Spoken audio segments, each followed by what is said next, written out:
What's going on, guys? It's Clutch Plays here, and today we're going to be covering the main things that we learned and can take away from the Knicks' past 3 games. The game versus the Mavs seemed like an eternity ago, but that was the best Knicks game I've watched in the past 4 years. The crowd was so loud and the atmosphere was more intense than most playoff games. In the game though, the Knicks out-hustled the Mavs and we simply wanted it more than them. In the next game, we went up against the Hornets where we should have beat them but couldn't pull away and let some dude named Devontae Graham make 9 3-pointers, and he didn't even shoot the 3-ball over 40% coming into the game. He hit the game winner too, which was more of a heave than a shot, but obviously he's going to make it because the Knicks can't ever catch a break. Now the Knicks played great for a good portion of this game, but should have 100% pulled away earlier, so this is really no excuse for the loss. The Knicks even had a shot at the end of the game, but Fizz put in Wayne Ellington over RJ to fool the defense and space the floor, I guess? Fizz is very smart. Take out the Knicks' best driver and foul drawer for Wayne Ellington, who hasn't played a single minute the entire game. Would the Hornets really be stupid enough to believe that Wayne Ellington's gonna get the final shot? No!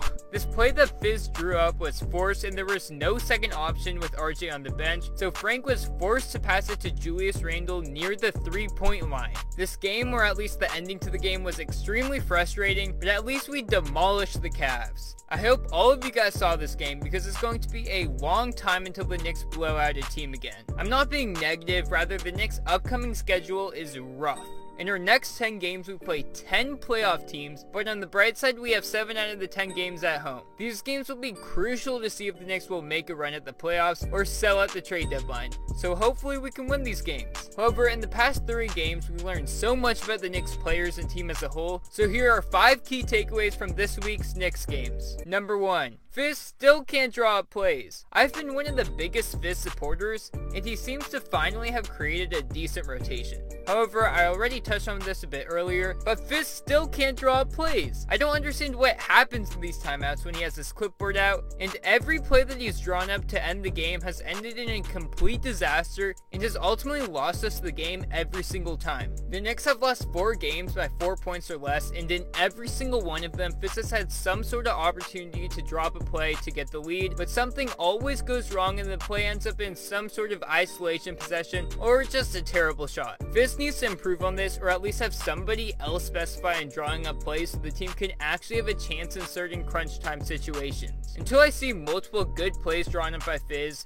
in a row, he should not be the coach of the Knicks once they begin to actually compete for championships and compete for the playoffs. Number 2, Trier needs to be traded. The Knicks rotation is actually pretty solid right now, even though Trier is not playing at all. Trier is better than Dotson, but Fizz is emphasizing ball movement and defense so much more right now, so that's probably why Trier is on the bench. This is the absolute opposite of Trier's game because he excels in isolation and lacks defensive skills to be a starter. Trier was so successful in the Knicks system when isolation was emphasized, but now he really has no role on this team. If the Knicks do not plan to get a new coach or plan to have Trier on the bench in the future, they should honestly just trade him right now. Trier is slated to be a free agent at the end of the season, and he probably won't want to re-sign with the Knicks if he's getting no minutes this season. He is pretty good when he plays and should have a lot of value on the trade market, and honestly, he probably has enough value to receive a first-round pick from a team that needs bench scoring due to his small contract and his high ceiling. As a Knicks fan, I think it's best for both parties because Trier has way too much talent to be sitting on the bench night in and night out. The sooner this trade happens though, the more capital we can get in return. So honestly, I kind of want to see it happen, but at the same time, I don't want to see Trier go.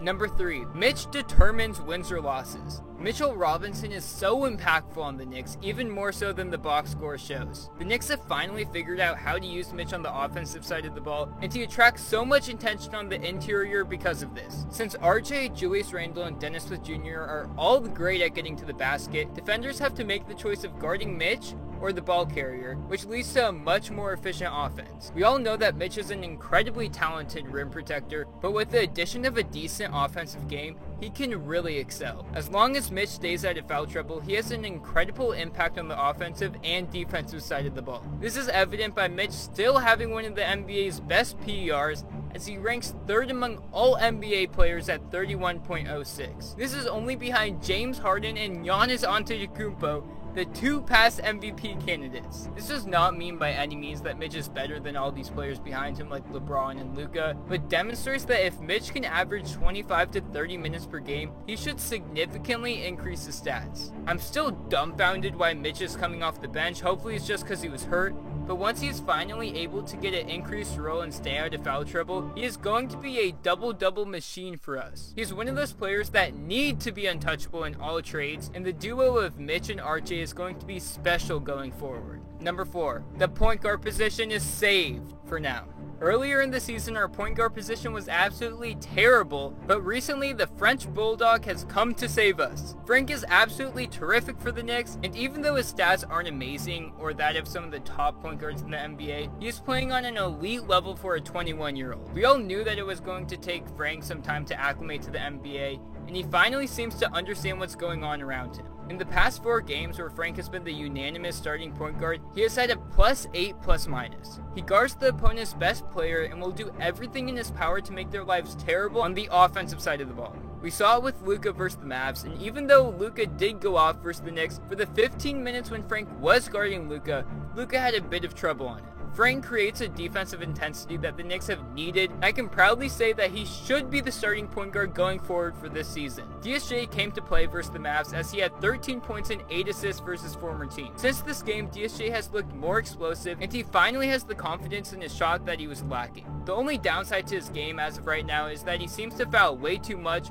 which limits his ability to stay in games and get into a rhythm. The Knicks point guard position has been a bit of a mess this year, but finally it seems that we have a good rotation here. Now hopefully Alfred doesn't mess this up when he returns though. Number 5, Kevin Knox looks lost and Julius Randle learned how to pass? For this final takeaway, I added 2 different smaller things that we learned that aren't big enough for its own main takeaway. First, Kevin Knox looks absolutely lost on the defensive side of the ball, and kind of on the offensive side of the ball too. He's been in a slump recently, but he is trying to shoot his way out of it, which is never a good idea. In the past 3 games, he has averaged 4 points in 17 minutes per game. He just isn't making a huge impact and seems to be confused on what his role is on this team. Next, Julius Randle has finally learned to pass. This is an incredible feat, and after watching the first 5 games, it seemed absolutely impossible. He's been working so hard on it though, even to the point where he did not shoot a single time in practice and instead tried to involve his teammates every single time that he got the ball. Julius has never had to deal with double teams before, but now that he can finally find open players, the Knicks' ball movement should be so much better. He had a breakout game versus the Cavs where he shot 12 of 17 and had 30 points along with 4 assists